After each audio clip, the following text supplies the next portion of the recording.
I feel really dead inside. Father shot and killed in front of his kids as they were leaving a dog park. Yesterday's string of shootings is just the latest example of a deadly trend. The people of Philadelphia reaching out to their police commissioner and district attorney to protect them from the soaring level of gun violence and homicide. A $20,000 award is being offered for information in a shooting Friday night in North Philadelphia. Police are searching for 7 suspects seen in this surveillance video. All of them had guns. They fired at least 30 shots on Ingersoll Street, killing a woman and injuring 3 men. The suspects then fled in a dark-colored Chevy sedan and a dark-colored Buick SUV. Suspect down. Request EMT immediately.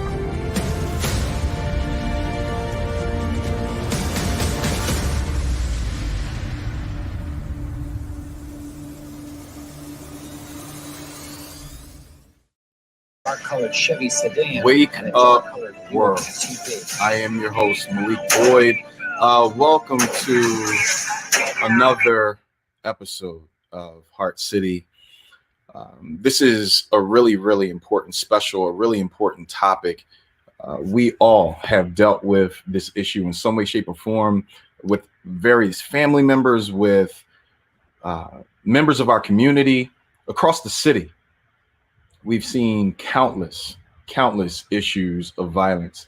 And we're now witnessing, not just in areas that were traditionally have violence, have significant crime. We're now seeing an uptick in what they call middle class areas.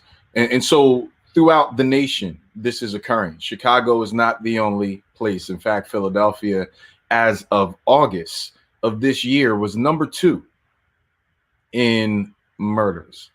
The time is now. Welcome to Real Solutions to Solving Gun Violence. I've been impacted even today. I was with a good friend of mine who received the tail end of violence that occurred to her son. She received a phone call that finally put closure to the issue. Many of us, it ends at the news broadcast. It ends at the newspaper clipping. It ends at the Facebook post, the Instagram post. But for thousands of us, the pain continues.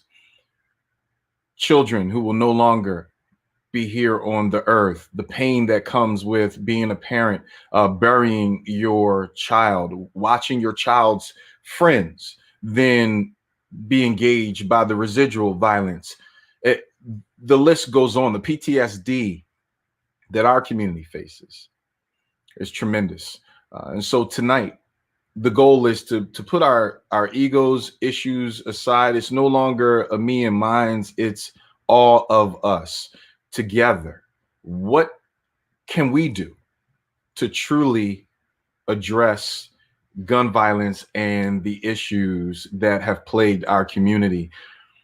I am excited about this brother Bilal Qayyum. He is a tremendous leader in our community. He is the founder of the Father's Day Rally Committee. He has done tremendous work legislatively. He is on the street dealing with the issues, many of them that you see in the news, but more importantly, the ones that go unreported. He's there with the families. He's there at the rallies, but then he's also at the funerals, and he's there for the days after. As you'll see later, there are stats and statistics that focus on Black men, because Black men are tragically being killed by gun violence here in Philadelphia. But we're also seeing an uptick in Black women suffering at the hands of gun violence. And Father's Day Rally Committee and other male-based groups have recognized that issue and have coalesced together to address the issue from all sides. Because it's time to heal. It's time to bring this issue to a close, at the very least, to reduce it so that our quality of life, so that our children, so that our future generations can grow up in a city that we've not only built, but we've made sure that they would be protected, that the wealth, Black wealth, quite frankly, would be protected in the community. And Brother Bilal, it is an honor to have your wisdom and your presence here with us today. Welcome to Heart City. Thank you, Malik. Thank you for having me on. This issue is very dear to my heart, as you know. So I'm glad to participate in this discussion this evening. Let's get right into this. What is the issue? Why are there so many shootings, so many murders? Obviously, we understand that the projections early out suggested that we would be over 350. It now has gone to projections of well over 423 and still rising by the day because of the amount of incidents that are occurring. What's happening on the street? Well, it's clear that we'll reach over 400. Today, at October 15th, we had 382 murders. Yeah. Last year, this time, we had 275. So it's clear that we're going to reach the 400 number and over. There's another number, too, that people don't even look at that I always talk about, Malik, is in the city of Philadelphia, as of from January to last week, we had 2,868 incidents with guns, what they call, if you go on the police statistics page, you see called aggravated assaults with guns. That means someone was shot, someone was maybe robbed with a gun, wasn't shot. So a gun was used in some purpose against another person, citizen in the city of Philadelphia. That number, once again, is 2,868 since the year, which means we're definitely going over probably 3,000 aggravated assaults in the city of Philadelphia for 2020. I believe, and I've been saying this more and more lately, it gets a little controversial, but you know me well enough that I say what I believe. Absolutely. White institutional racism is helped driving the violence, and not only in our community, but in other communities across America. And what I mean by that is quickly, Philadelphia now, we have probably around 30%, not probably, 30% or more Black males jobless, 50% or more Black male youth jobless. We only own as a Black community around 3% of businesses. We could talk about more and more negative statistics. So when you have, the best way I like to explain, it's like putting together a gumbo soup. You're throwing some onions, you're throwing some tomatoes, whatever, and the ingredients are boiling up and it, comes over. That's what I see happening in the city of Philadelphia. Because when you lock a population out of the opportunities for inclusion and opportunities within the economy and within the social structure that's that society, then you want to see negative behavior. Yeah. What does that mean? Black folks attack Black folks, white folks attack white folks. So we are 46% of the population in the city of Philadelphia. So you're seeing, to me, this explosion of all this frustration that's particularly in the community with Black males, from the daily pressure trying to survive. Now you add on top of that this virus. The virus is affecting it too. People don't know, but you see the number of young folks being shot or involved in violence this year because the young folks are out in the streets. They have no, they're not going to stay in the house. They should, right. Or at least limit their travels. They're all out in the streets.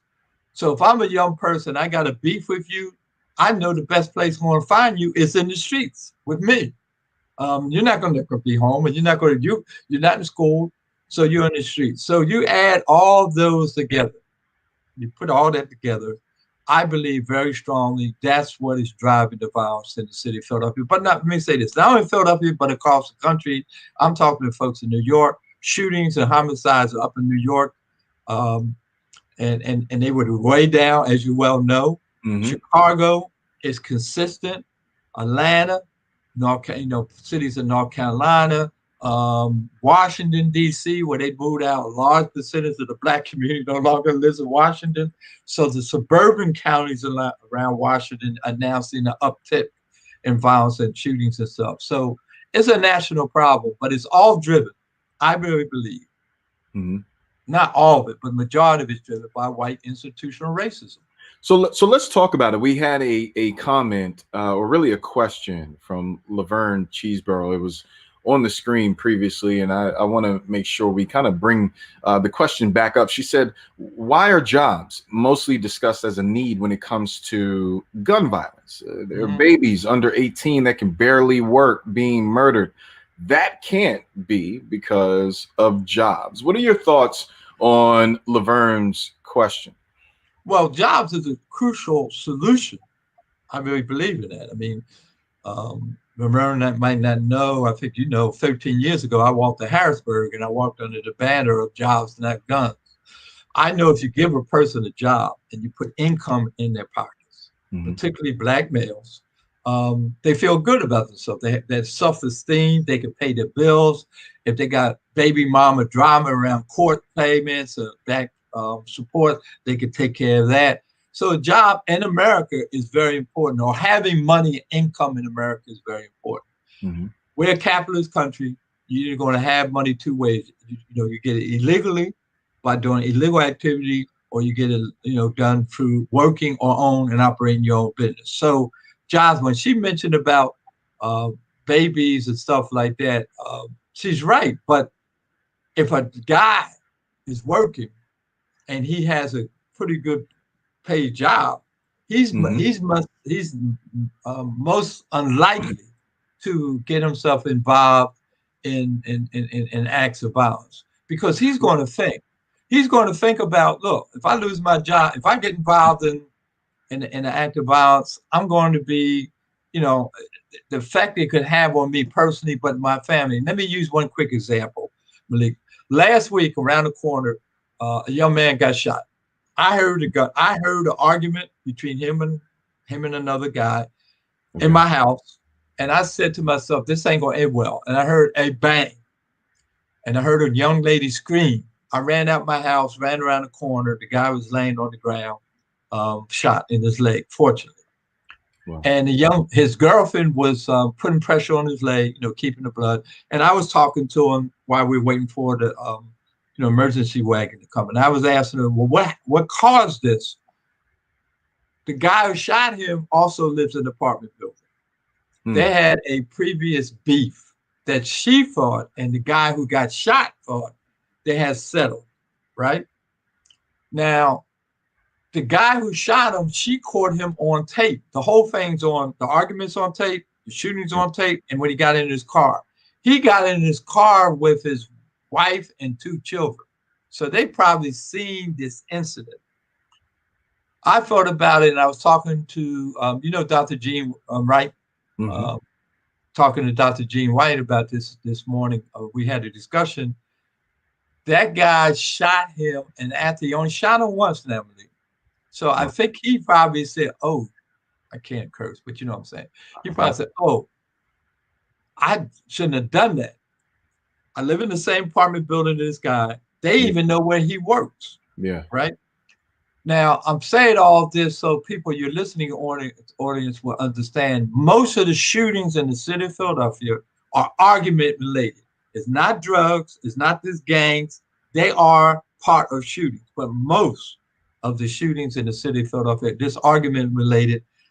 As example, I just used about this shooting that actually took place around the corner from me last week. So now that guy is working, but he has some problems. And I don't know what caused him to go over the edge, but he went over the edge, and he had a gun.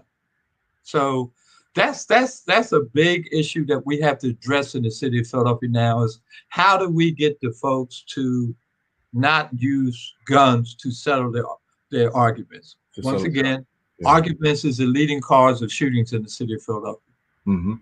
I want to bring one person into the conversation. We all know him very well. You know him, Brother Bilal, Brother Darren Tolliver, who is a commissioner over at the Mayor's Commission on African American Males. I think it's really important to make sure that we also talk about the legislative efforts and how they partner with the work that you've been doing and others have been doing in the community. The commission is charged with dealing with a myriad of issues, but gun violence being one of them as well. Welcome, Brother Darren. It's great to have you with us today. Oh man, thank you very much. I appreciate you sending me the invite. Thank you so much. Yeah. So, Brother Bilal, who are you? Oh, that's brotherly love. That's my man. That's my man. No, that's my guy right there. I look up to him. Listen, so Sister Laverne Cheeseborough, she posted a comment in reference to the young men under 18, Brother Darren, who are involved in these acts of violence, often fatal in nature. Nonetheless, guns involved at a very high rate. She just posted, look, I agree that they're argument related. That's another reason why I don't understand about the jobs being there, because these guys are mad. Mental illness and PTSD is not addressed in our community as it should be. Brother Darren, you're in that space, not just from a clinical perspective, but also from a legislative perspective. Talk about the amount of PTSD that's in our community, and quite frankly, where we have been on the scale of providing proper resource for what exists in the community. Well, what I will say is that our young men have been affected by vicious acts of trauma, not just personally or directly, just witnessing it. So this is something that has been going on perpetually for generations. It's just becoming something that we know that we need to focus on and provide that type of outlet for young brothers to heal and to be able to express their feelings and emotions, particularly when they lose a loved one, a close friend, schoolmate, family member, and often they have difficulty trying to express their sentiments. And so a lot of what you're seeing is acting out behavior. So we really need to start reeling them in and having those really deep, those critical conversations to allow them to express their feelings. So let's talk about that. I mean, Brother Bilal, you're going up to the prisons.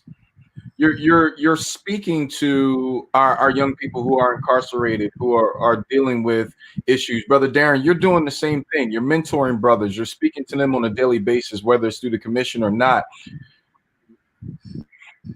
Where have we gone wrong in providing that resource? Is it at the school level? Is it something that we should be doing in the community centers? Is this a part of Department of Rec? Maybe a alternative program that should be available in the centers?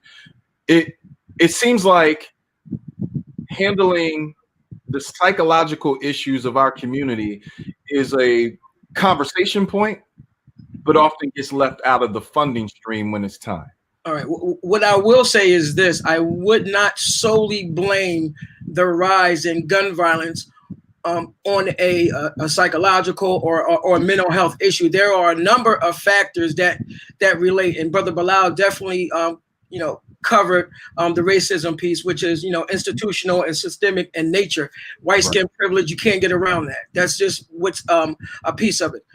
You can't ignore poverty. You can't ignore educational deprivation. What's happening with our kids right now. But yeah, there is some issues in terms of providing mental health services specifically for young African American men of color and Latino men of color. So how does that look? Where does it look now? And I think that we have agencies that provide certain services. I know that there's a great service that's coming out of Drexel University, violence prevention. I know it's healing hurt people and they're situated in hospitals. So we have to bring on more models like that, because I think most of the time we are reluctant to deal specifically with these types of issues, and we tend to push them off into a a more clinical, preventative strategy that's just kind of like a wash around. It's kind of vague and it's not specific. And these young men today are very, very skilled and very intelligent. They know when something's not going to work for them, So, Brother Bilal, you've been doing this work. This isn't anything new. This conversation is not new when we talk about funding and the missteps that occur just about at every level of government in providing resource for community members who are doing the work. The definition of insanity is doing the same thing over and over again, expecting a different result. We've demanded for funding numerous times. We've elected folk and with the expectation that funding would come, and we haven't seen it. What could we potentially do different this time around so that we can address this issue finally? I think let me just say this. This is my approach now. We got to step back as a people. Okay. And that's why you heard me start off, and Darian, I think you heard me say this a lot lately. Why the effect of white institutional racism is having on us as a people, and particularly as it relates to Black males. So I think we got to step back. And I would say this, some of the most successful times and for the community that in my lifetime, in my environment, was when we were really working collectively in the community in the 70s to eliminate gang deaths. The 50s, the 60s, and the 70s, particularly during the 70s, we were averaging 90 to 100 plus gang deaths per year. I worked I had the opportunity to work at the House of Motion with Queen Mother Fatah and Dave Fatah. There was Gene Hopkins from North Philadelphia, had a group, Concerned Mothers. They would actually go on the corners with their broomsticks and run their kids off the corners. You had my good friend Benny Swans, who unfortunately passed recently, was part of crisis intervention, which was started by Dr. Tommy Reed, who's a member of my board, and Senator Hardy Williams and other folks. And they brought Benny on to run it. And you had a lot of other groups out there working together collectively. We brought gang deaths from 90 per year to 1979 to 0. So I know the success of having intervention does work. Now, people don't know it. We didn't get a lot of city support. Matter of fact, during those years, we had opposition because you got to remember, Mayor Rizzo was at that time was Commissioner Rizzo, and he was part of the problem. I talk about this all the time. They'd pick up certain gang members from one corner, put them in the paddy wagons, we should call them, and take them for rides through Fairmont Park, fast. Then they would take them to the opposite corner of their opponents. So they would pick up guys from 60th Street, part of the Moon, where I grew up, and they would take them to 56th and Lansdowne, where there's the guys they were fighting. So they were part of the problem. I'm saying all that is that we have had success when we as a community unite and work together, and without a lot of resources. The resources we developed during those years was among us and the community. That's why I just started off saying we got to step back. Now, saying that, we got to put pressure on elected officials. We have 10 Black city council folks. 10. We only need 9 council votes to pass any bill. We have between the 10 Black council folks, and you add, you look at Maria, Latino, you look at Helen Jim, and other folks. We got enough votes in council to run the city. When I mean run the city, pass any legislation, and override the mayor's veto if he vetoes it.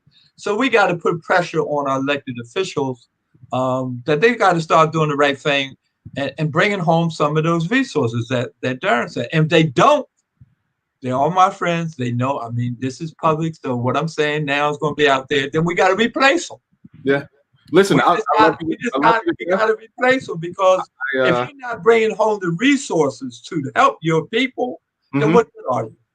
So not only are you spot on with that, I think, I've hung around you long enough to get some of that residue on my sweatshirt as well. It's not about friendship anymore, Darren. No, I'm sorry. I apologize for cutting you off, but you know how I feel about this, Malik. My status, and I hate to bring in my voter status because it's always either right or left. But I'm an independent voter, so I'm just looking for the common interest of the people, which is the most important factor. I will say this: what's missing, and for me, doing some ethnographic studies with young people, we have the solutions. But here's the biggest issue.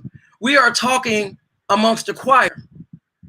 Every conversation we have is with elected officials, community leaders, older teachers, adults, and you name it. The common piece that's missing is the voice of the people who are impacted the most, and that's the youth. Yeah. I haven't seen one conversation, Facebook Live, online, Zoom, you name it, where and they may have had some, but where young people were involved and can sit and tell you what their concerns are. We're so used to telling them we've been through this. This is our year. We had that back in the day, right? This is a whole new wave of crime. It's not the first time. 1990, we had over 500 murders in the city of Philadelphia. We didn't have social media to promote it. All right. So we're dealing with another different type of elephant right now, a monster. Right. So what we do, we need to listen to what our kids are saying. Our kids are saying that there are gangs in Philadelphia.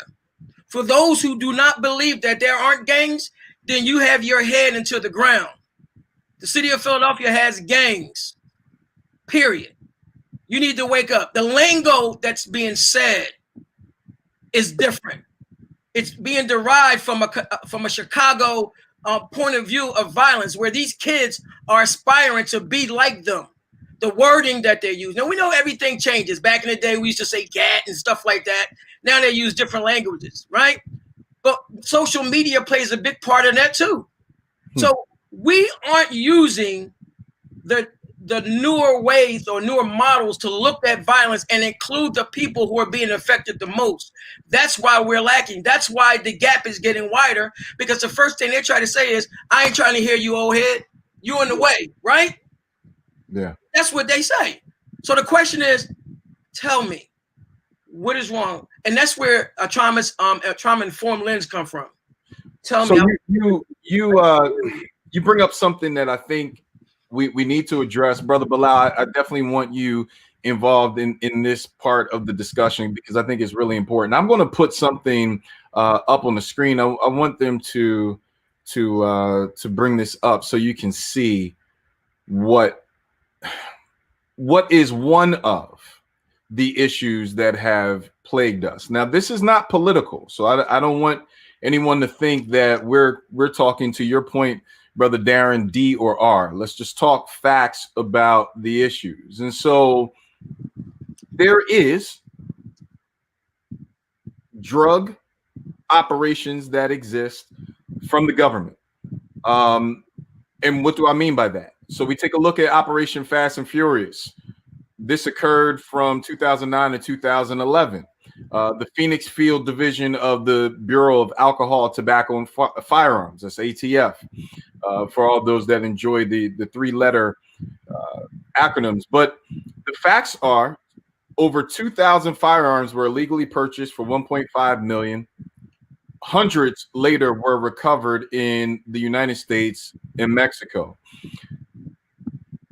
It was only until whistleblowing occurred that investigations from Senate Judiciary and House Oversight and government reform, and for many who don't know, Eric Holder was brought into basically he was held in contempt. He was brought into what was a political investigation. The challenge with this is, to your point, Darren, street corners that were normally controlled by the local hood, right? The young guy on the block, who built up his clientele, built up his part of the corner, and he made whatever agreements with the other guys who held corners.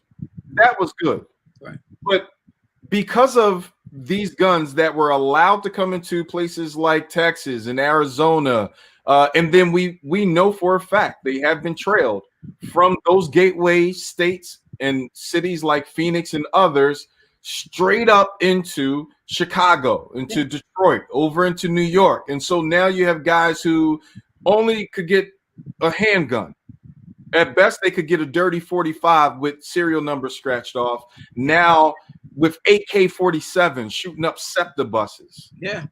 In fact, the young lady who lost her life at Shelton and Green recently here in Philadelphia, she was killed, AK-47.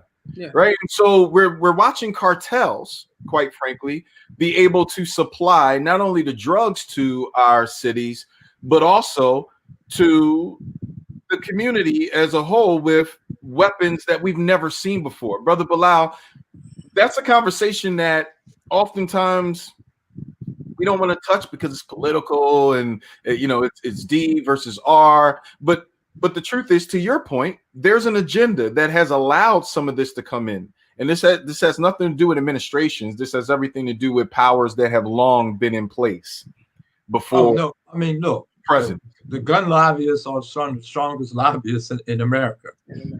We got so many guns now because, I'm an advocate of gun buybacks or gun turn-ins, which we have done. Have they worked? Have gun buybacks worked? Let me say this. It's a debate about that. Okay. Some of them I can only attest to the ones I've been involved in. And I use two quick examples.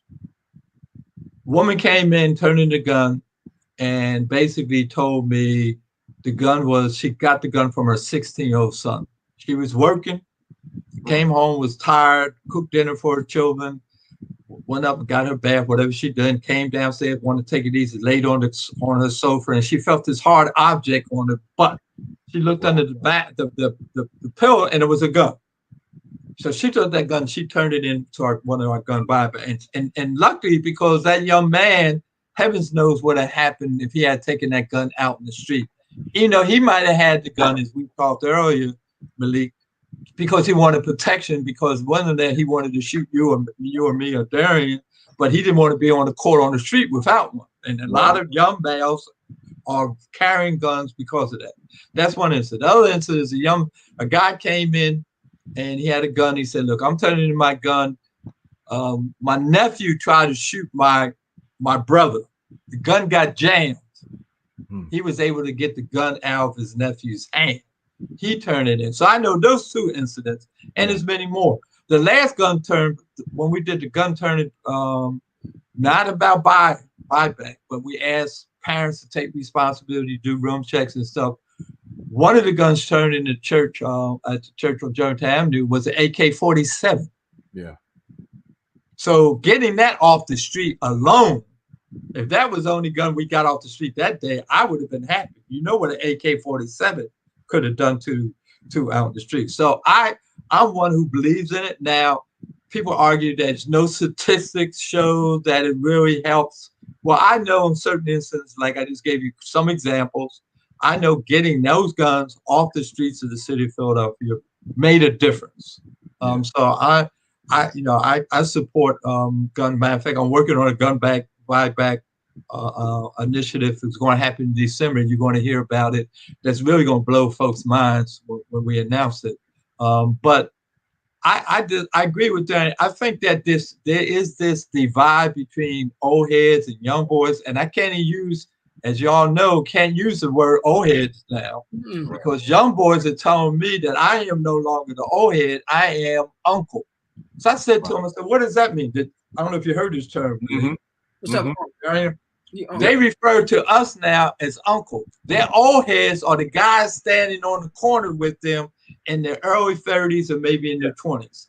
That's their old heads. Right. We are now. So when you hear a young guy come up and he says uncle, that is a terminology they're using as a respect to us. Right. They don't call us OGs no more. So like Darren said earlier, but the language has changed, the way they operate has changed. And I agree. The only thing I would kind of disagree is when I keep saying young folks about we need to listen to them. Yes, we need to listen to them. But I'm 74 years old. And I don't want to sound arrogant. And y'all know me. They can't tell me a lot of stuff because they haven't lived that life yet. Yeah. Now, have they lived a hard life? A lot of them, yes. Have they lived trauma? Definitely way more trauma than I have growing up. Mm-hmm. So, yes, we do have to listen to them, but also they got to listen to us as well. And we got to figure out some, use this word, common ground. But we as adults have to lead the way. Yeah. I'm not following no young folks. I'm sorry. I don't think. I'm not, you know what I'm saying? I followed them, encouraged them, and I think we got to set them up. I pull back now more and more from activities pushing young brothers and sisters out there that I really respect doing great work. Like you, you're a younger person than me, brother, Darian. So I want to see you. I'm saying, no, seriously, Malik, I want to see y'all. Yeah. I would rather be sitting right now somewhere on the beach drinking. I don't drink, so I was going to say martini, but drinking a nice iced tea with my feet up somewhere, right? And use me. And this is what I'm beginning to say more and more to folks. Use me as your elders in our African communities where the people sat back and had the best advice and stuff to give you. As an elder, I just got to add this because Darren said something that I think we got to focus on too. When we're looking at the trauma stuff, we got to look at it from an African base. One of the reasons why some of this trauma and these other initiatives they're using is European based. Yeah. Mm-hmm. And it's not working on Black folks. And we got to admit that. And you're into UP, School of Social Work. We got to admit that now. So when we do activities and initiatives, we need to make sure that they're African or African American, depends on what people want to argue about that. I don't want to get in that. But that base is a different culture-based initiatives that we need to have in our community, particularly when we start talking about this trauma. Brother Bilal, as we kind of close this portion of it, as our uncle, Uncle B, what from your heart to those who are listening right now, what is the message that you want them to know around this? We really have to rebuild, recreate families. It all societies start with strong families. When you have weak families, societies are weak. So in the African American community, the Black community, however you want to refer to it in America today, is we have dysfunctional families. So we got to build strong families. So I'm encouraging everybody can participate in that process. So even if you don't speak to your former wife, if you're married or you have children, you got to be involved in your children's lives. I'm sorry. Now, the good part is, Pew did a study that showed that Black fathers are more engaged with their children than any other ethnic group in America. I want to repeat that. Black fathers are more engaged with their children, even though they're not in the household with their children, than any other ethnic group in America. But we got to figure out how to close this gap about families and stuff. That's how come I'm promoting, and we did it last year. We're going to do it this year. We had a Black Marriage Day where we promote the third Sunday of March is Black Marriage Day. So I'm encouraging young folks to get married and have families. We got to build strong families. Once we build those strong families, I'm positive. I don't care what the political, religious philosophy you're coming from. I'm positive we will see stronger growth in our community. And the second thing quickly is we got to build an economic base. We got to build more Black-owned businesses that will create more employment opportunities for our community. So building families and building an economic base, I think is going to be the long run the key for us. We've heard some wise words from Uncle Bilal Quayum. We appreciate you, brother. We love you. Even in the comment section, Laverne Cheeseborough says, yes, Brother Bilal, I agree. And thank you for all you do in the community. I think that's a feeling and a sentiment and appreciated and embraced by us all. Thank you very much for having me. And I love both of you, brothers. Very much. We love you too. So we've heard from Brother Bilal. He set the tone, man. Darren, he broke down the historical context of it, talked about what has been done and the things that we need to do, and quite frankly, how to address some of the things that are happening right now. Obviously, gun buybacks are just one of the many ways. And I want to be clear, he didn't hang his hat on gun buybacks, but every gun that we're able to take off the street matters. Every gun. I will say this. One of my favorite quotes, movie quotes, ain't no Uzis made in Harlem. Come on. All right. Okay, I have to say that. Let's dig into it. Let's dig into it. People to understand that this is bigger, like Wesley Snipes said. This is business. Yeah. Gun, guns being filtered into the urban populations throughout America. Philly, Detroit, Chicago. There's a common link. The common link is more than just being black. Yeah. It's poverty, poor education, systemic racism, light skin privilege.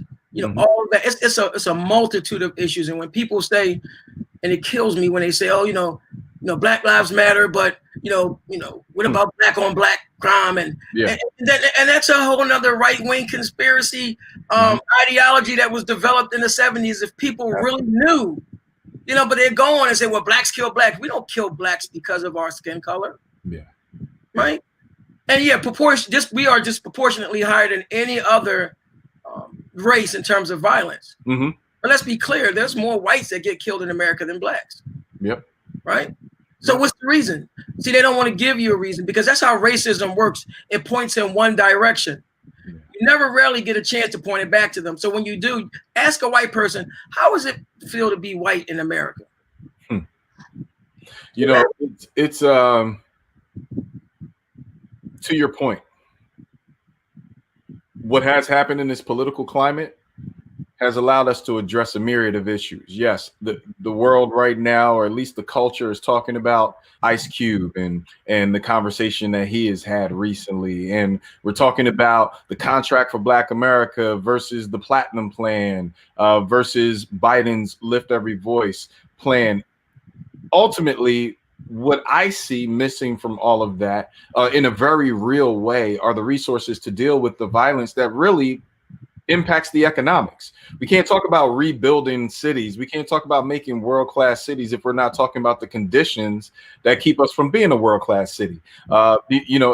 We can't have big stadiums on Delaware Avenue per se, and here in Philadelphia, as with others, but just blocks away, we're witnessing violent crimes. Blocks away, we have poverty and we still don't have jobs. To your point, and to Brother Bilal's point, making sure that we have workforce development. Right. We have brothers that want to get into trades. They're not necessarily going to be white collar. We give them a trade, but they can't get in the union because the union sees color.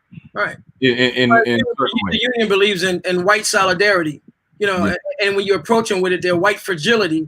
And Dr. Robin DiAngelo talks about that. They're going to protect their wealth. They're going to protect their position in society. They don't want to be challenged, right? So you have Black people who have for years have been wanting to become a part of the American fabric in terms of the employment, right? But like Dr. Julius Wilson says, he's a noted scholar. Blacks typically work in underground economies. This is not new. Hustling is underground economy, right? Back in the day, it was, selling alcohol, prohibition, right? So that's how a lot of our Black and brown folk live and try to survive and make money. But unfortunately, it becomes it's because it's so saturated with people doing the same thing and pushing the same types of drugs. Unfortunately, that's where the violence comes in, because now you have to protect what's yours. You mentioned protecting your own corner. Right, so that's where these young men are clashing because of some of the most smallest things in the world. You mentioned how you talk to me, how you look at me. Yeah, you sold a pack, you sold some weed to a guy. See, I'm gonna keep it real. You sold a dub or some weed to some guy, and that was my sale. I got an issue with it. Now we're gonna have beef, and the beef escalates from 0 to 100. And it escalates because of the availability of guns, right? And we see it every day on social media. Something's always happening. City of Philadelphia, you have a few websites, few social media sites that show every single day the impact of violence on Philadelphia, right? No Gun Zone, 911 Philly, it's a few others, right? So the thing is, we are becoming so in tune to knowing who killed who. Right. The streets know 90% of the murderers that's walking among us.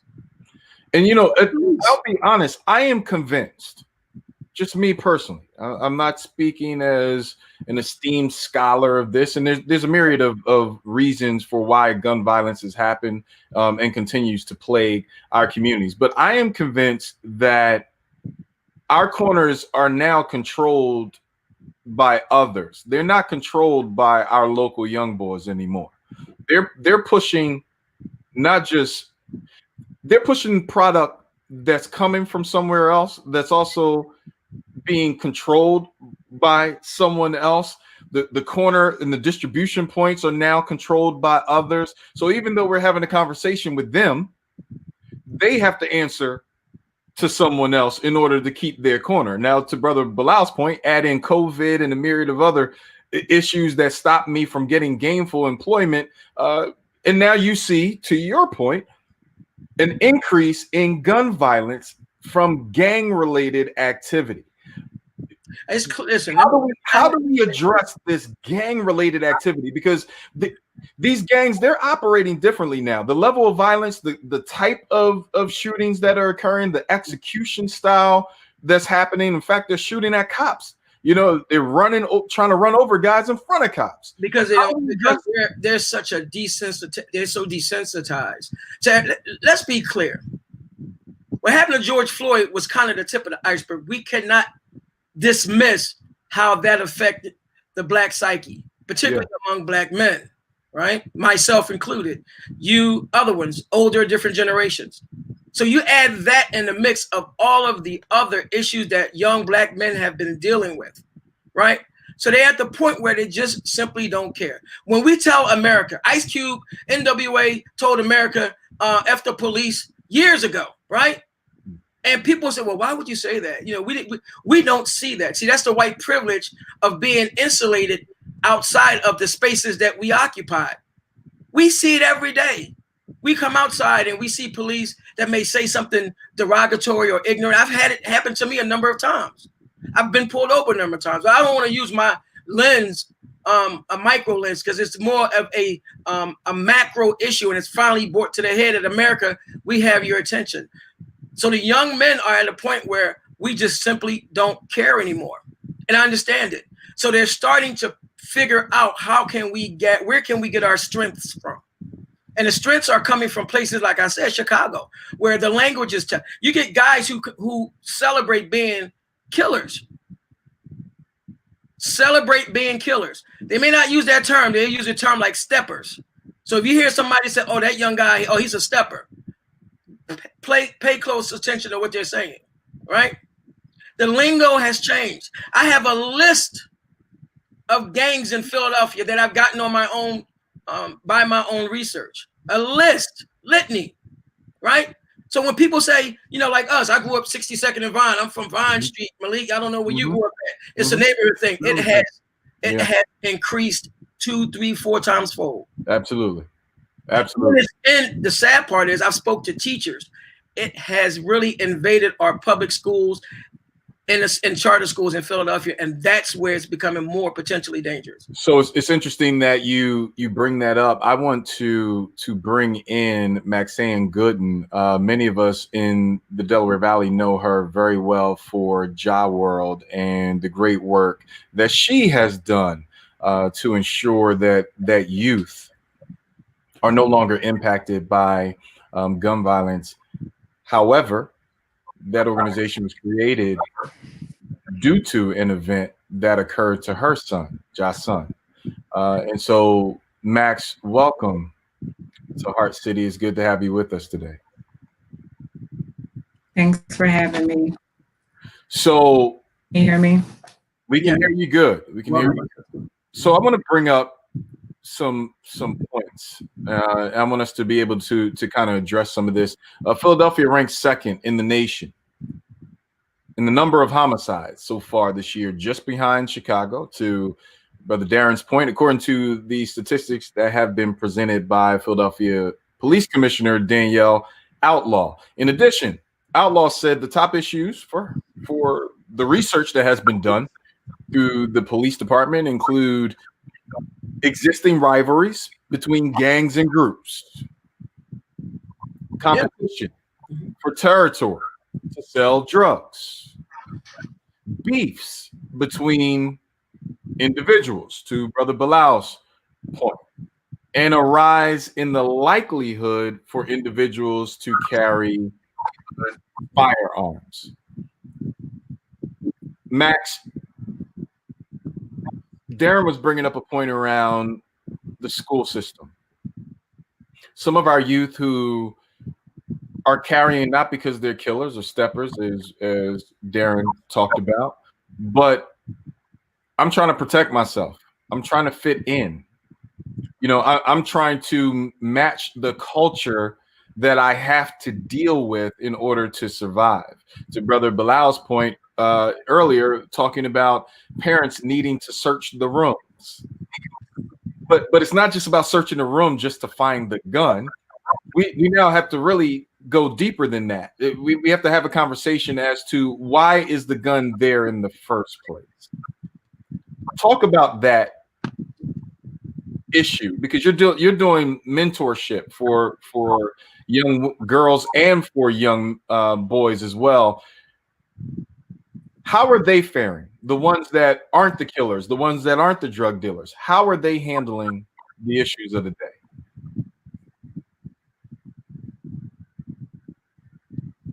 It's almost like PTSD for them. On top of having to be in isolation at home for COVID, they're seeing friends die daily. It's very stressful for them to try to have to attempt to live normally in a society where, again, they're isolated, but then also dealing with the death of friend on top of friend. And it's almost like giving them a helpless mindset that they're not going to make it to see the age of 21. And unfortunately, that's what's happening now. But you try to keep them in a good mindset and keep them in having good hope. But the way things are happening, it's I hate to see the look of despair in their faces at times. I want to bring up some stats. Brother Darren, you deal with the data of this from the commissioner's perspective and the Commission on African American Males. I want each of you to kind of dig into these numbers here. Okay, so this is a chart around the Philadelphia shooting victims from 2015 to present. Over 6,000 victims as of October 14th. One of the things that I think is really important to Laverne Cheeseborough's earlier comment on our social media page is this number, or this particular graphic here, the 18 to 24 demo. Just in non-fatal, 1,900 shootings. In fatal, 337. If we look over here in this corner, when we break it down by shooting victims by race and gender, we see Black males 6,095. 75%. Yeah. Darren, I mean, is this nothing short of a pandemic? Yeah. I mean, this is a catastrophe of gargantuan proportion. It seems like this should be on the desk of every city council person Skip your session about tax credits for a stadium on Delaware Avenue. Skip your conversation around, hotel tourism, because you can't bring visitors into a deadly city. So why are we not making these points non-negotiable priorities to deal with? Well, let me just say, my research, I'm working on my dissertation. I'm finishing up, and I'm looking at homicides committed amongst this demographic. Now, homicides ebbs and flows, as I mentioned. In the 90s, we had over 500 plus. It dipped in the late 90s, it shot back up around 2007 or 207, went down, and then it started peaking again, right? But the one consistent that remained throughout this whole continuum is that blacks have been has a higher rate, regardless of how it ebbs and flows, more than any other race or ethnic group. So we have to ask ourselves why. Why does this continue to be the issue, right? You mentioned that that more funding needs to be placed in this, right? We need to bring more awareness to what the issue is.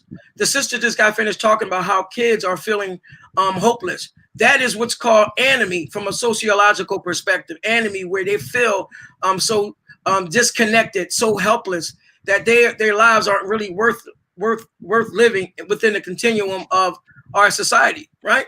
So we need to have more research dollars. We need to have more money allocated. The mayor allocated $5 million to fighting crime over the next 5 years and trying to figure out, and this was earlier this year, he proposed this, right?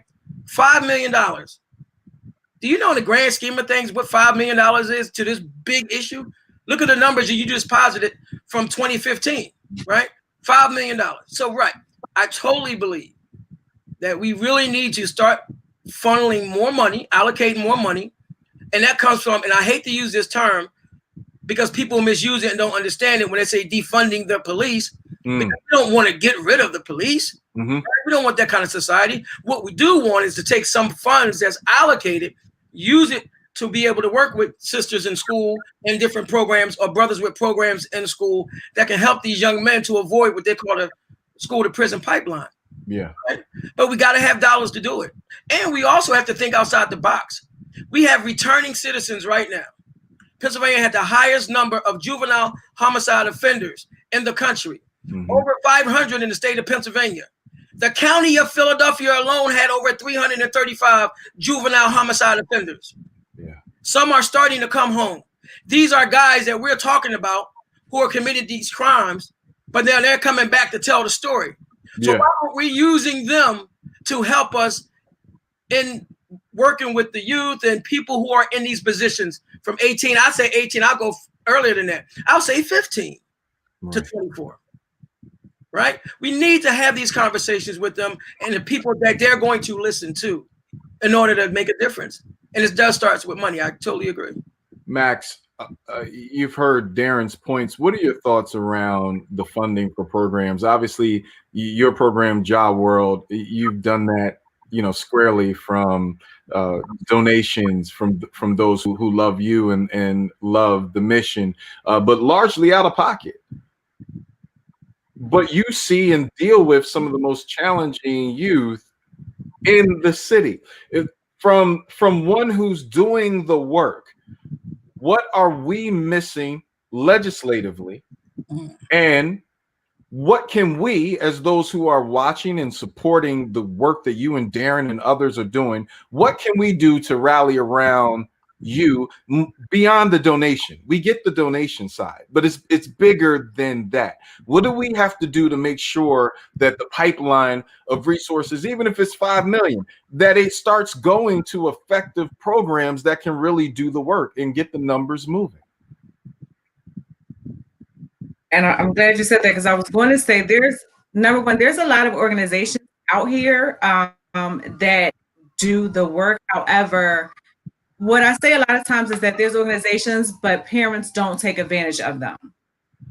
I will say, like, example could be my Job World. I'm doing registration. I am doing it free this time. There's not even a registration fee. No one's signing their children up.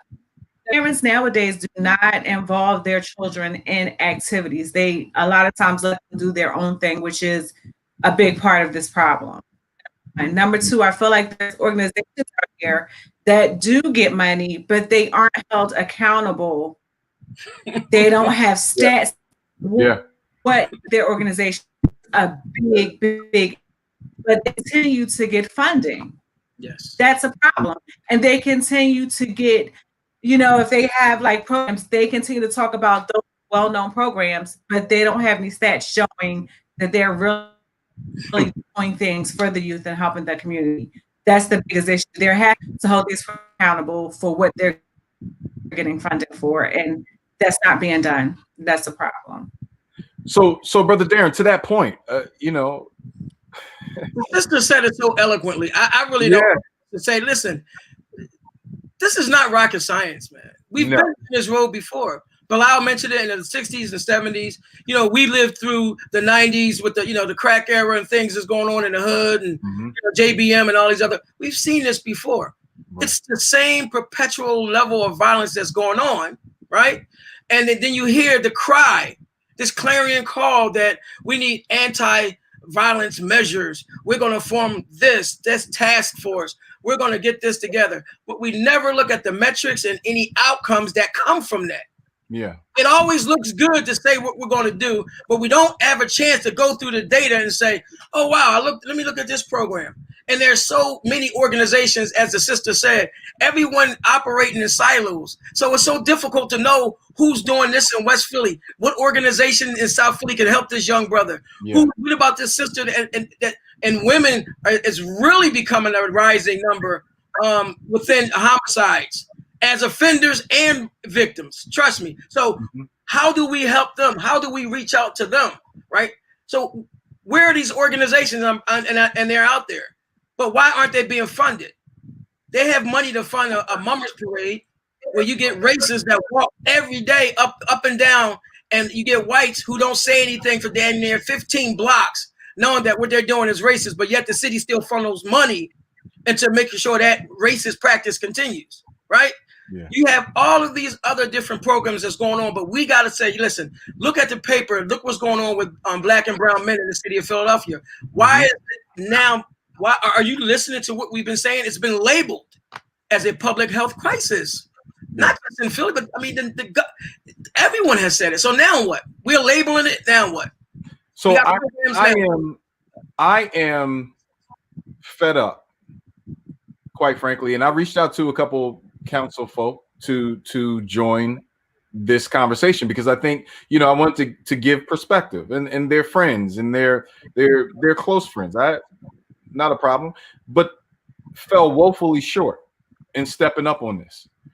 Well, I think I'm going to call it personally. So get mad at me. You text my phone, text me back from the texts that I sent you, because we're sick of press conferences.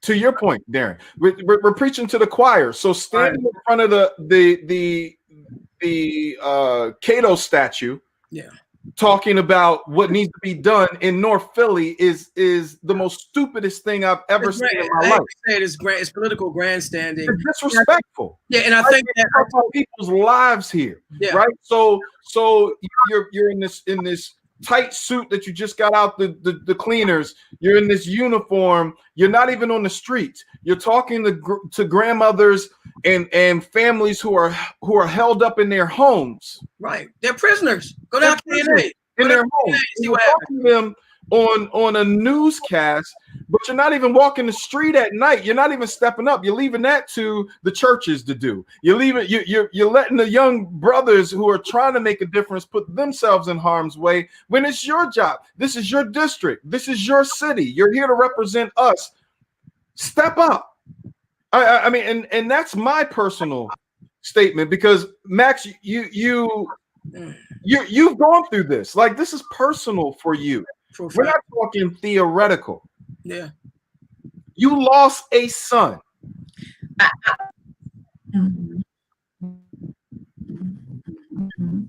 And the person that killed my son, and this is another, he had a long rap sheet. He was actually on probation. He left the state that he was supposed to be in. He was supposed to be out of state. And my issue is, every time there's a murder, 9 times out of 10, that person has a long rap sheet and should not even be out on probation because they wound up going back for killing someone. Well, if this person, the person that killed my child, he was out on probation after having an illegal firearm. He killed my son with an illegal firearm while he was on probation. Okay. And he had a whole list of things. Like, you need to have ankle bracelet, because if he had an ankle bracelet, I feel like they would have known when he left the state, my son would still be here. These people that have these horrible things should not be able to walk the street. Should not be able to walk the street. I have a coworker whose son was murdered as well. The person that killed her son was actually shooting across the street, and her son got shot. But that person had a long rap sheet. He should not have been on the street. That's the part I don't understand. How are these people walking the street? I don't get that. I don't get that. Brother Darren? And I think that right there is where laws needs to be adjusted some kind of way. You know, a lot of the murders that are happening, and listen, Brother Malik, I love your passion because you're frank and you put it out there, straight, no chaser, right? A lot of these killings are happening because of retaliation. Yeah. You know, I'm going to kill you because you killed my boy. Yeah. But this is what's happening. I'm going to look for you and your guys. I see them. I don't see them, but I see the dudes, your homies. I'm going to just take one of them out just because, right? And that is happening more often than not. They are not concerned with necessarily getting the person who did it. They just want to get back. And you've seen the videos. They're chasing people in the broad daylight. Yeah. They're not using one-shot Saturday night specials. No. They're shooting the other day, they had a 50 shots at 18th in Spring Garden, where a young man was shot like 20-something times. 50 shots, right?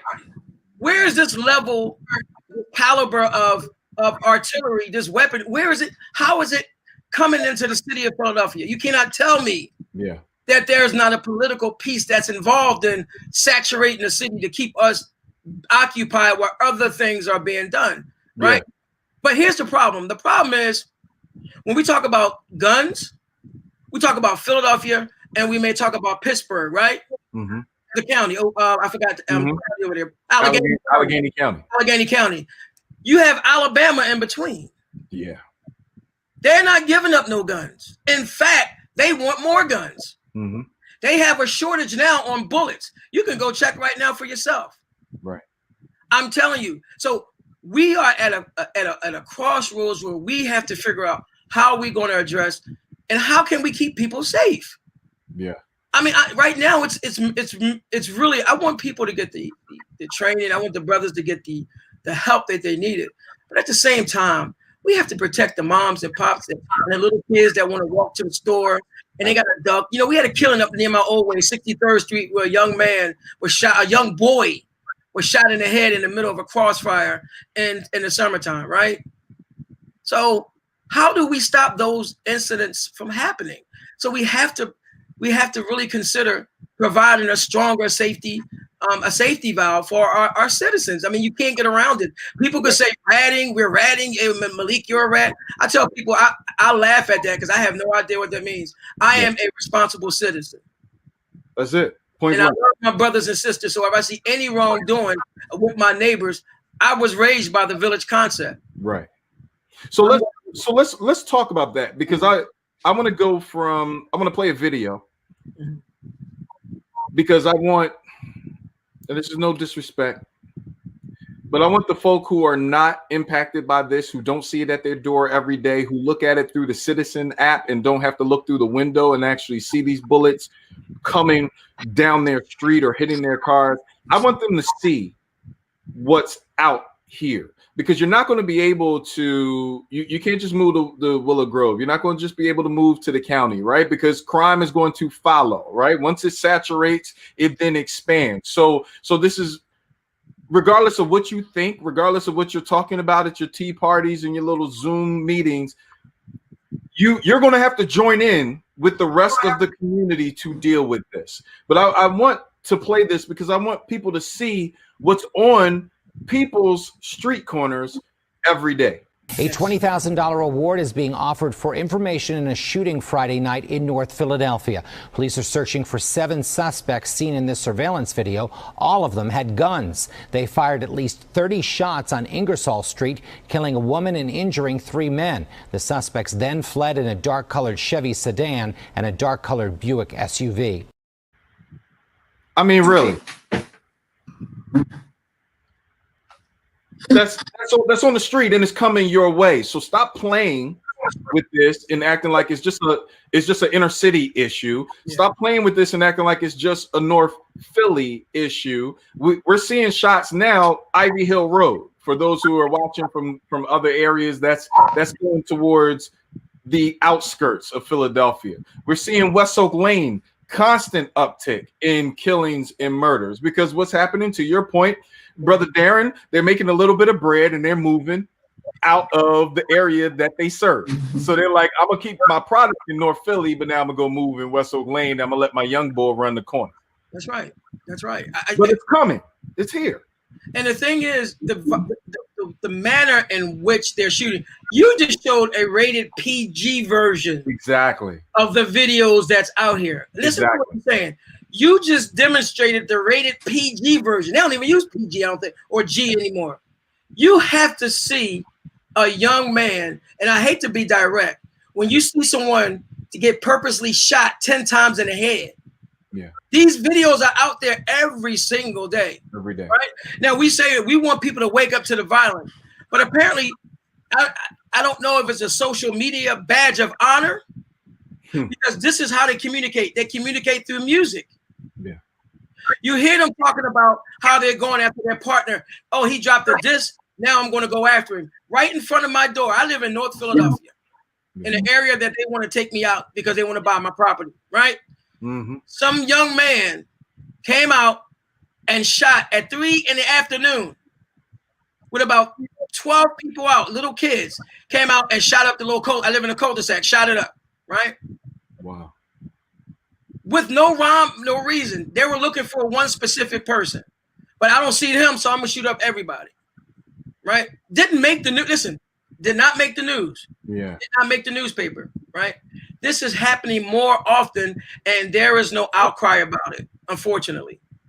Max, your mentorship deals not just with our young folk who are at risk of being victim to the violence, but you're also reaching out to those who are statistically and potentially the perpetrators of violence, because you're wrapping your arms around them to make sure that they have resources and they're able to go a different route. As a mother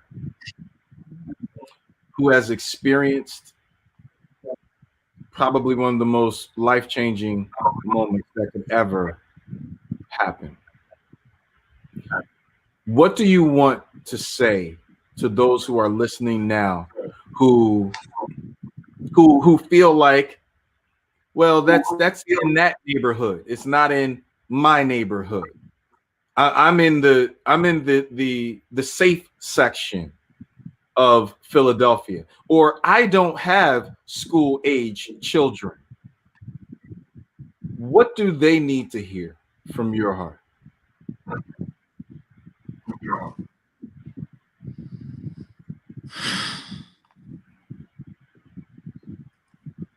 We're all included in this. Just because you don't live in there, it doesn't mean it cannot happen to you. Just the other day, the young lady, I think she was from the suburbs, and bringing her friend home in Germantown, and she was murdered while driving. Yeah. My son was in a safe place, but he was still murdered. This is something that touches it. That can't happen to you. You have to have some empathy for other people that are living this life every single day. These children that live in the city have to walk out of their homes They can't even play outside, honestly, anymore, because you don't know what's going to happen. Literally, it's like we're living in a movie. It's literally like these killers are out here thinking they're in a movie and they just don't care. And it's not fair. It's just not fair. And we need to come together as a whole to try to get some kind of hold on this violence and to try to come up with solutions together, no matter where you're from or who you are. And real solutions, not just talking about it, not just, I feel like you have to link up with people that have gone through this, because we can tell you firsthand what this feels like.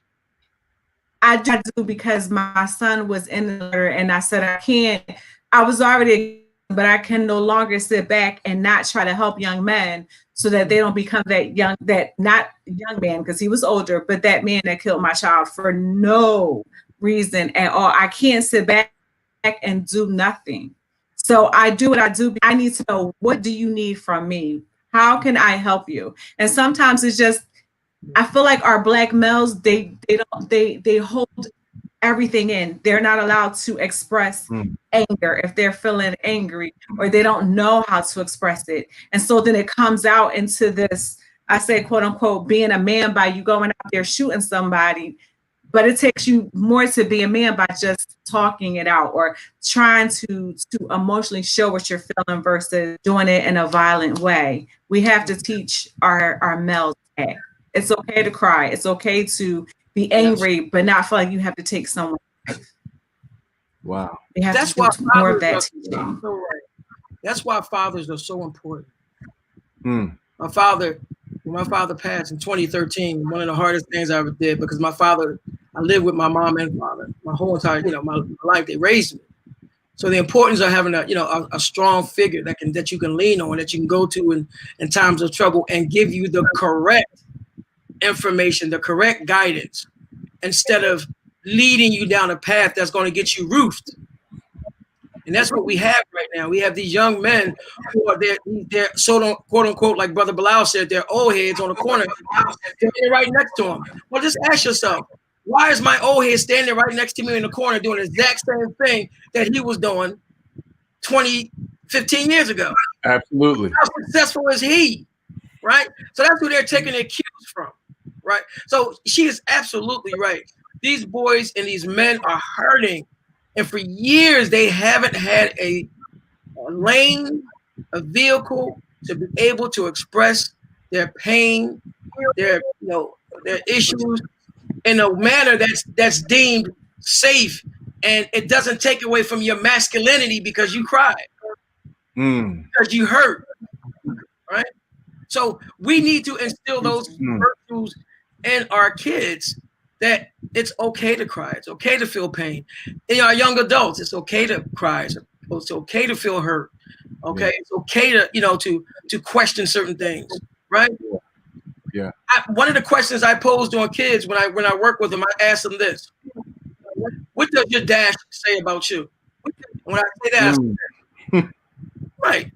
If you were to pass, what would your obituary say about you right now? And when I tell you, I get the quietest, you can hear a pin drop in the room.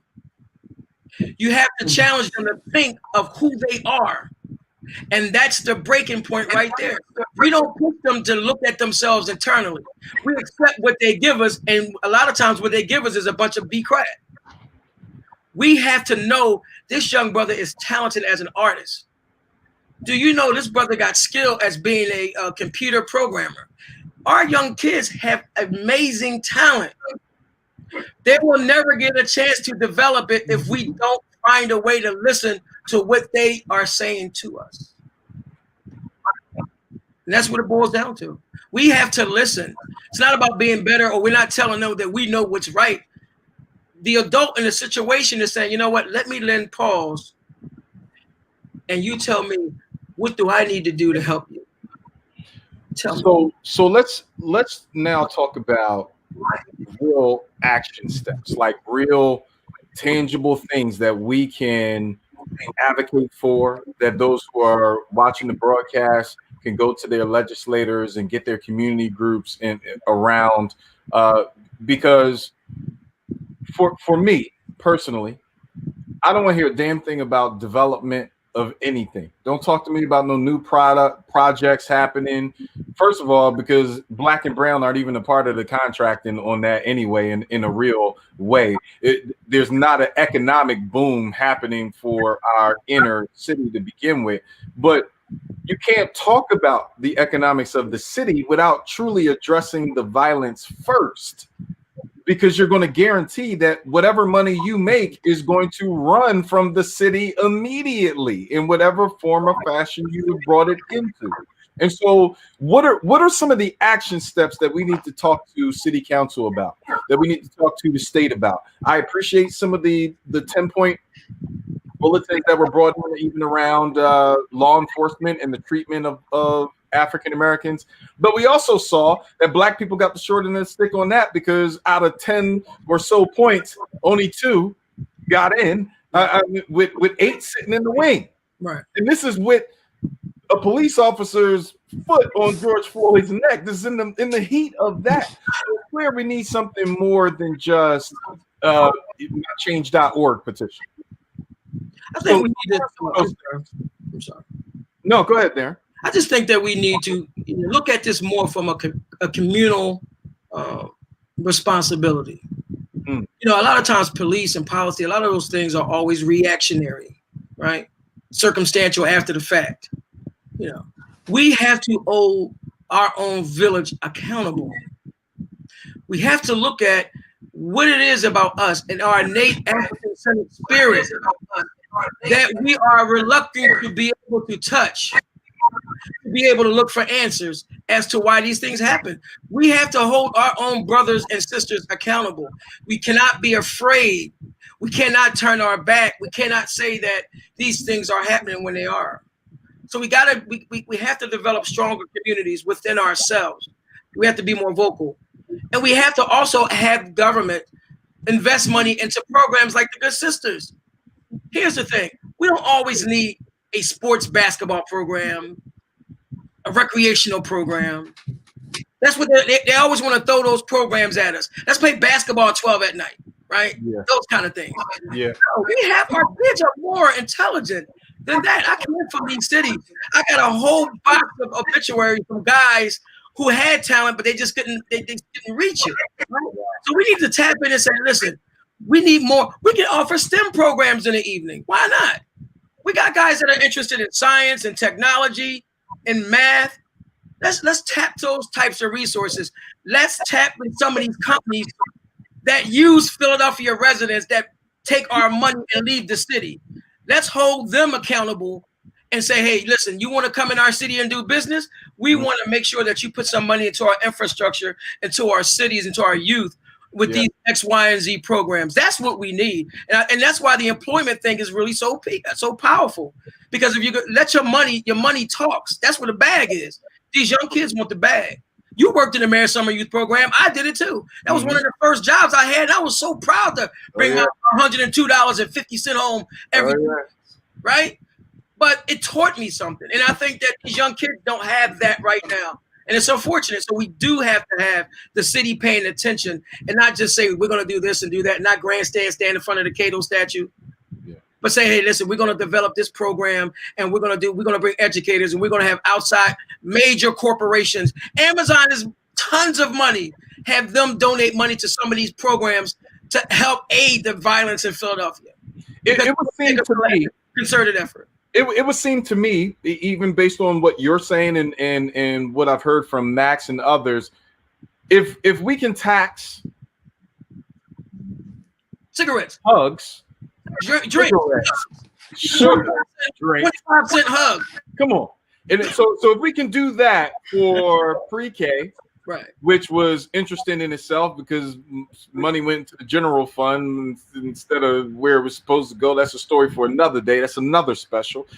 However, and happened to rec centers, so I don't want to take away from those who did get rec centers and the things that are slated. However, if we can tax a hug and an Arizona iced tea for that, surely we can say to the businesses that are coming in, because quite frankly, Philadelphia has not been business friendly, and definitely not the small business. But if we're going to offer tax breaks and things of that nature to big business, we should also be saying to big business, to your point, Darren, hey guys, coming into the city, we're going to tax by way of a number of whatever jobs that you bring or whatever that is, so that portion of the funds go to community engagement programs to reduce the violence around your facility. Right. It's basically money you're investing to protect yourself. You have Welcome Philadelphia that's coming into the city of Philadelphia. Millions of dollars are being diverted and invested to have a weekend program, right? Why can't you take 1.2% of that dollar and put it into a fund that's going to aid Black and brown? Let's keep it real. They can say urban, they can do the name coding and whatever. But invest in, in those types of social programs that are not in the grand scheme of things, that's not a lot of money. But it shows fairness that we are using our monies the right way to try to help alleviate and try to minimize violence. Yeah. Matt, what are your thoughts? I know you're sitting patiently. I kind of went off a little bit, but I mean, you're on the ground. You're doing this work. You're seeing it day in, day out. And also dealing with the fallout, the trauma that these families are facing. What are some of the things that we need to address immediately that you see from a non-negotiable agenda that needs to happen? I mean, I agree with both of you guys in regards to the businesses that are coming to Philadelphia. I think if they offered some perks, or even just have some of these kids come and do, come into their companies and learn and get paid for it, is a good thing, because they're learning, but as well as getting paid for it. Let's be honest here. Back in the day when we had those little summer jobs, that was a lot of money to us. But let's be honest now. I've spoken to a kid that's on the corner. He ain't going to go to no place that he's going to start off $9 an hour and get taxed on that. He's not moving off that corner for that. So we're living in a different time where if we're going to really offer these kids things, we have to really logically think about that and make sure that it's worth their while to really want to walk off that corner. Another thing, parents need to be held accountable. And I say this every day. I have two sons. Of course, one was murdered. My other son, he is 26, and I'm so glad that he's here. I will say this, when they were 17, 18, 16, guess who was going through their book bags? I was. My youngest son, he was 18, I still was going through his book bag. He's like, Mom, but I'm 18. I don't care. And he was like, Mom, can I say over such and such house? Have I met them? He's 18. I'm still accountable for you until you are out of my house. And I realized a lot of parents nowadays, their kids get a certain age and they think, okay, they can do what they want. I don't have to check behind them. I don't have to ask where they're going. I don't have to ask who they're going with. Another thing, tattoos. Pay attention to the tattoos they're getting, because sometimes those tattoos that they're getting are gang-related tattoos. We have to do more. Yes. We have to. So those things are really important. I'm telling you, the gangs, man, we not putting enough emphasis on these gangs. It's gang culture in the last couple of years in the city of Philadelphia. And if we don't get a grasp of it, it's going to get worse. Yeah. I'm telling you that. It's going to get worse.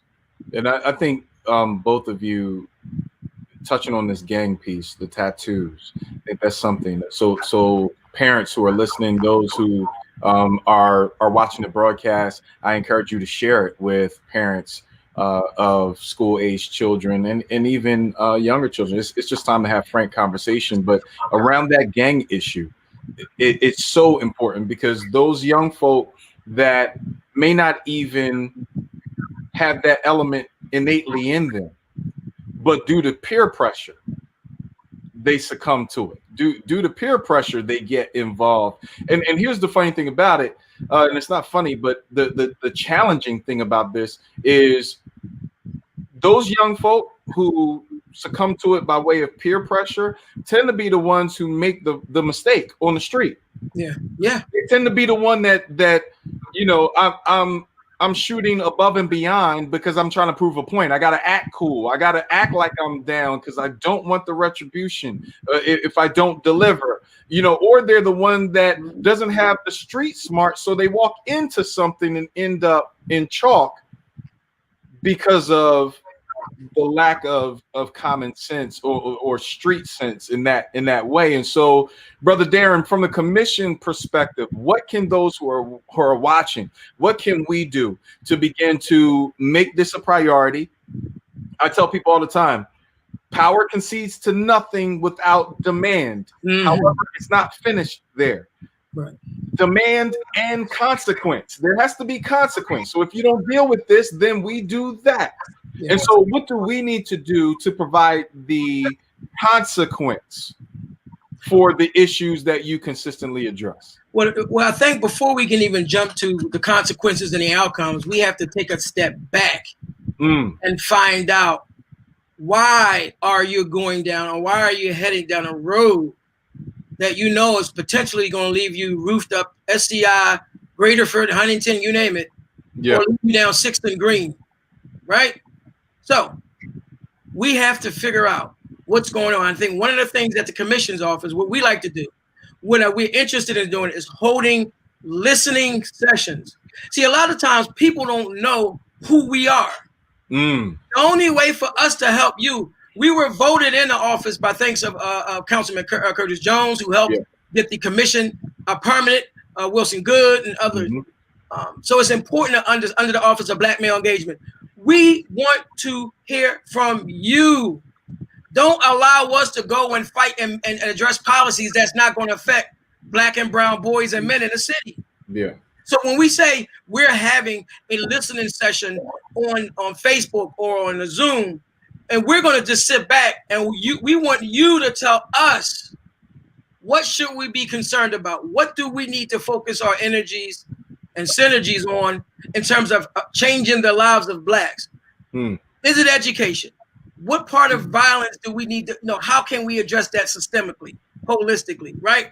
Those things, but we can't get 30 guys around a table and come up with the idea on our own. I don't think that's would be fair to the people who voted us into office. Right. So it's important to make sure that we hear from you. And it's not just the guys that speaking to the choirs, Brother Malik. We already know. I want to hear from some of, I may sound crazy, but I want to hear from some of those guys who are out here doing some of these things. I want to hear from some of these guys who are on the edge. Some of these people who are teaching with mental health, with undiagnosed mental health issues, and how they did.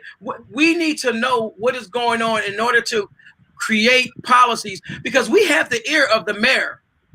We can say these are 3 tangible ideas that the Black and brown men in this city want. Boom. It's on your plate, Mr. Mayor. Yeah, right? Make it happen. Make it happen. Yeah. We got that lens. But we need people to partner with us. We need to hear from you. And I think that's where the disconnect is. So we're looking and we're pushing to get that out. We got great leaders within the Brother Westbrook and others down the Office of Black Male Engagement, where we're trying to get that branding out there so people can join the conversation. You know, people are so quick to go to vigils and 2 and 3 and 400. When we say, hey, listen, we're trying to help you. What's wrong with your kid in school? Is this policy that's hurting kids? Tell us what we need to do that we can work on it. We may get 5 people that's telling us something. Yeah. And that just doesn't work. So I employ, that's where we're at. We really want people, we want to partner, and we want to engage our community.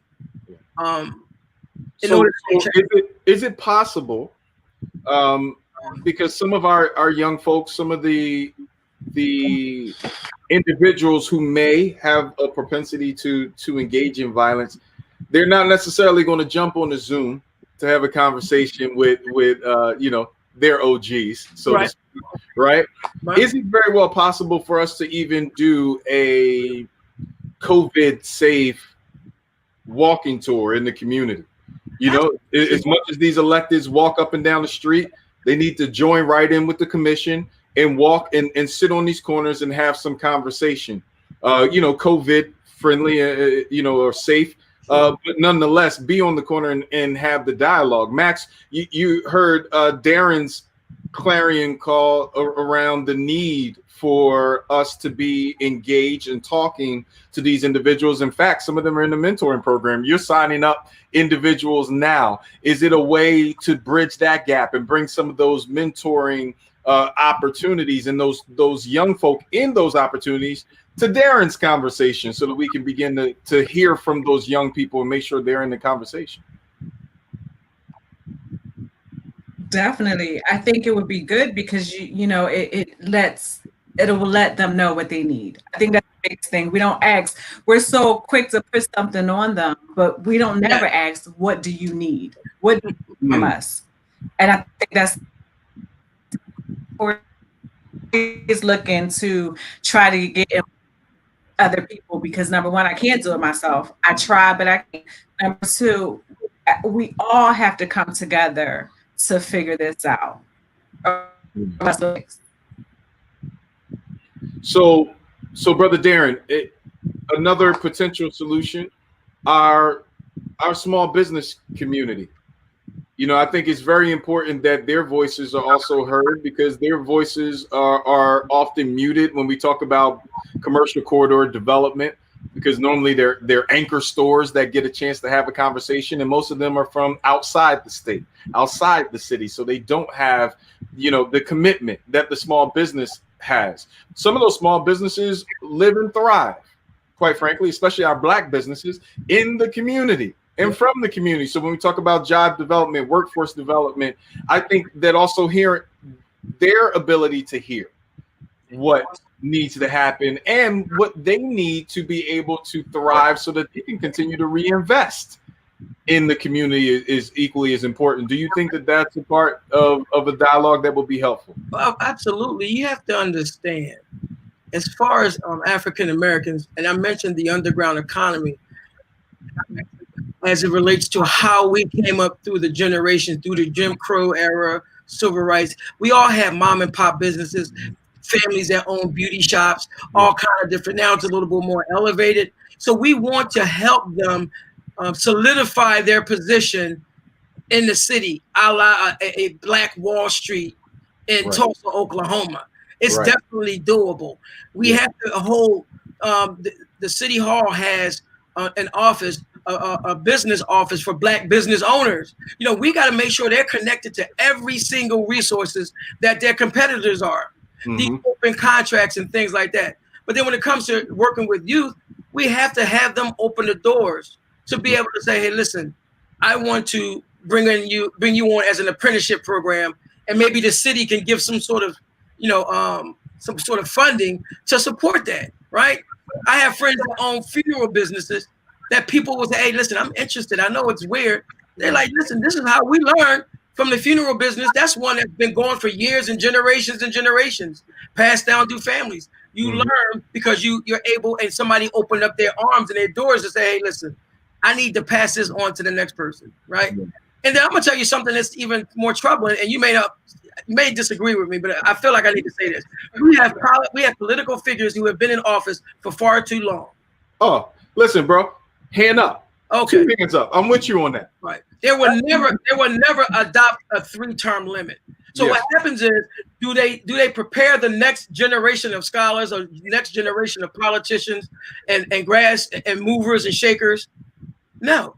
It's all self-gratiating kind of, what I do, look at me, I'm Alderman Davis or whatever the case is, right? And that's where people are able to say, we're a democratic city with had a black mayor, had a number of Black fire officials, had Black leaders, and we are ranked the highest in poverty in terms of the biggest cities in America, in terms of some of the lowest test scores in the state of Pennsylvania with some of our schools. She can tell you that our inner city schools are problematic. You don't see white kids wanting to get bused to inner city schools, to Gratz, to Overbrook. Yep. Right? No, it never happens that way. So that's another racist piece that Bilal was talking about, right? So unless we balance the scale and start putting money into programs in schools, it's no reason.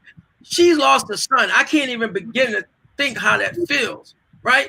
She's developed a program. Why can't she get any kind of monies from the state level or the city level to aid in a preventative measure to hopefully end violence or decrease violence.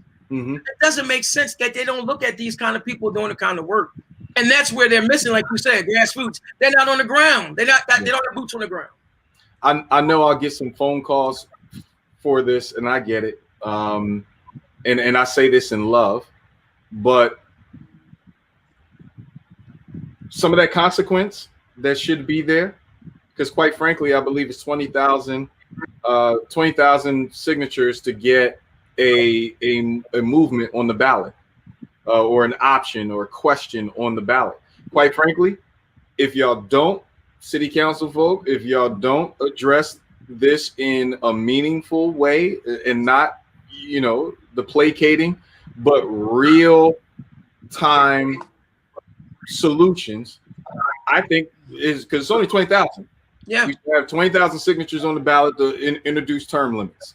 To your point, because if you can't produce, council's not going to back it because that's their lifeline. They're not going to back it. It's impossible. But that's my point. Because now you put yourself in the corner to where you're willing to step out to protect your seat and your job on term limits instead of actually stepping out and going, you know what? You don't even have to go that far because we're prepared to step up. And here's what it looks like. Yes. Because you can't knock on my door for biting, but not knock on my door to talk about the violence that exists. Yeah, that's you right. Knock on my door and tell me to come hang with Kamala, but you can't come out and talk to the young brothers who may be potentially the murderers or the victims. Yeah, it's lopsided, and at some point we have to say enough is enough. This is my last election where I'm really focused on, my support I'm throwing behind, the Democratic Party, Biden and Kamala. What I'm telling you right now, I feel like with the last election, you notice that we've had the Working Families Party. Yeah. It is Philadelphia. There's a paradigm shift that's happening. Mm-hmm. We're not going to blindly support any Democratic leader just because they can throw a party. Right. Just because they can throw a concert. Or book bags and haircuts. Book bags those days are over because it doesn't work. Right. So what we have to do is look at people who are serious about change in the city, whether they're white, black, brown, Asian, Pacific Islander, Latino, it doesn't matter. We want people who care about humanity of the people. Right. That's it. That's all we want. People to really listen and really not sell those souls to those big corporations or the money or the guys or the companies that can come in and throw millions of dollars because they have a land development deal and they want to bring something on. And I'll say this.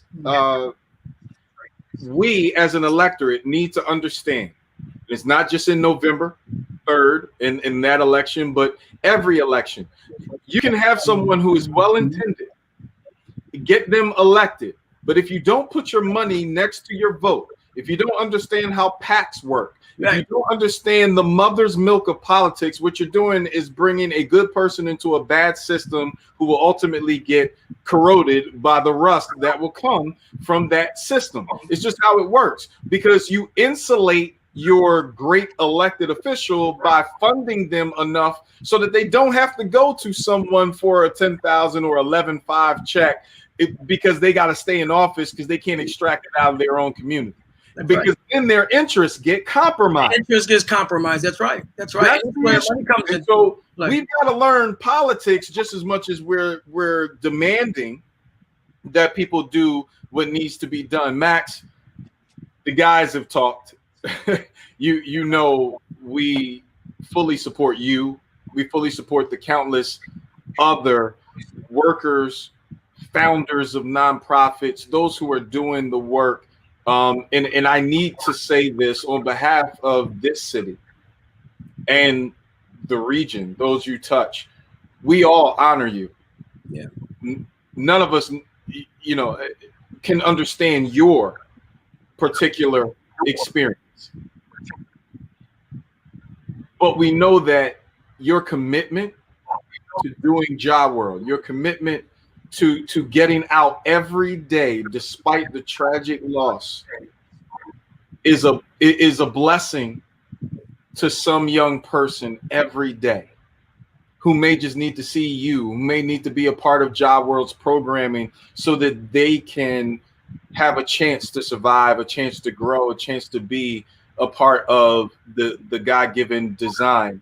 And so, Max, we love you and appreciate you first and foremost, as we love and appreciate you, Brother Darren, and all the great work that you do.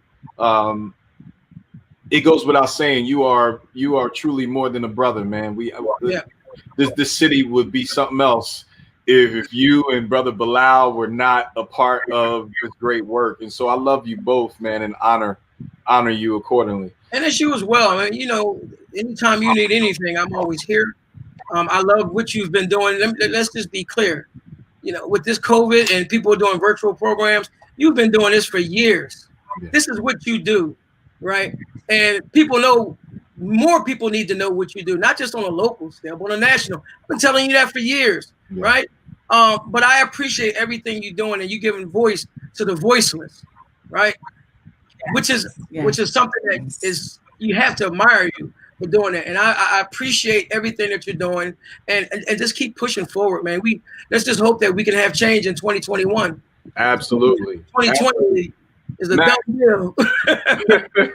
We need it, Max. And so I'm going to ask you to give the final comment, and then I'm going to play a video that I think is important for our young men to see. And I encourage everyone who's watching this broadcast to play this for that young man who you love, the young man that you care about.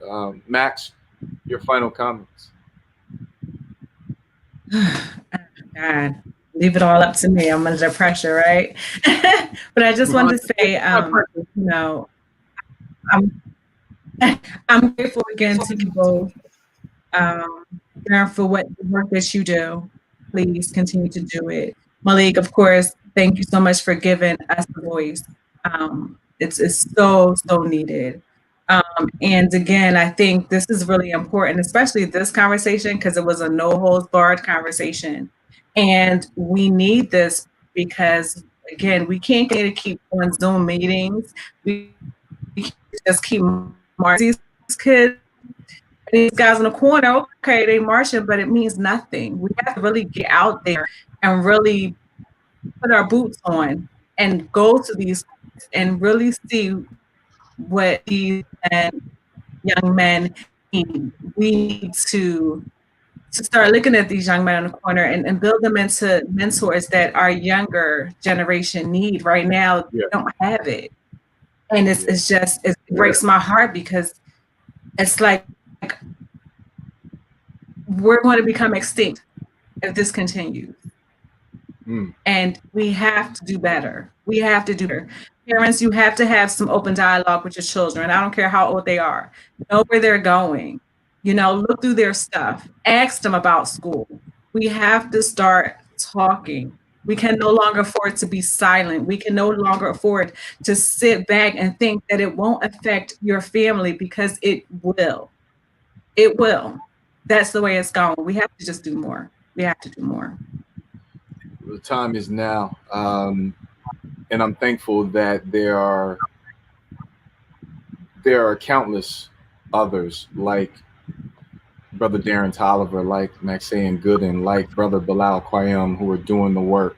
Please know, to the broadcast audience, please know you are not alone in dealing with this issue. There are those who are willing to speak their minds, to speak what's truly on the heart of the community, but more importantly, they're willing to also do the work to back up those words. Brother Bilal has been doing it for years. Same with Brother Darren, same with Maxine.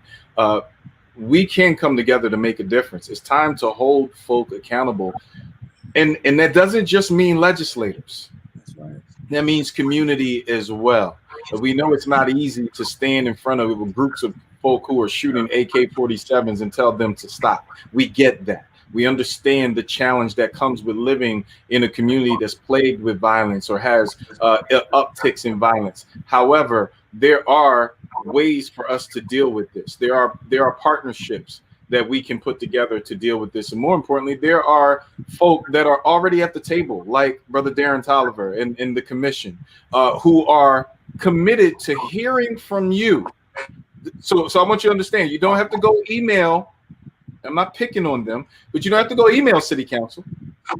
You don't have to go email your state rep. You can email the commissioners, and they'll come out and they'll have the conversation. And in fact, they'll crack the whip so that we can get these things done. But when you put Brother Darren and others out there as commissioners, we have to be behind them.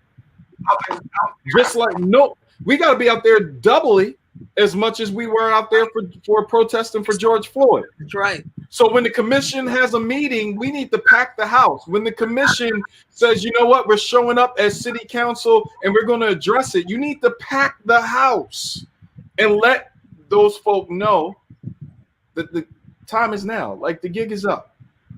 We're either going to do this, we're going to take care of our community, or we're going to eject you out of the leadership of the community. All of us have a role to play. All of us have a role to play. And I'm thankful for you, Darren, for you, Max, and for Brother Bilal for the role that they play in making it happen. I'm going to play a video that touched me.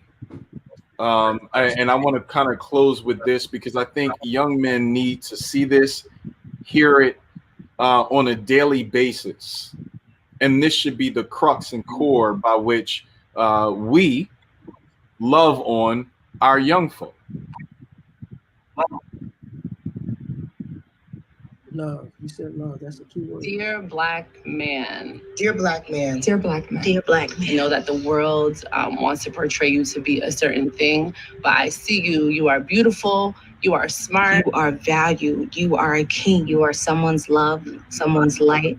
You are a friend, a lover, a father.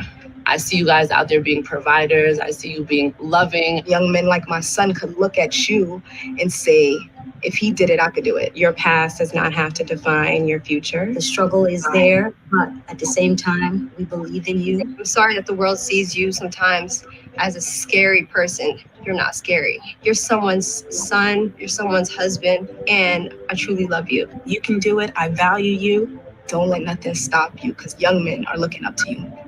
You are very necessary. Never forget that, because we need you. I will always be here forever as your queen.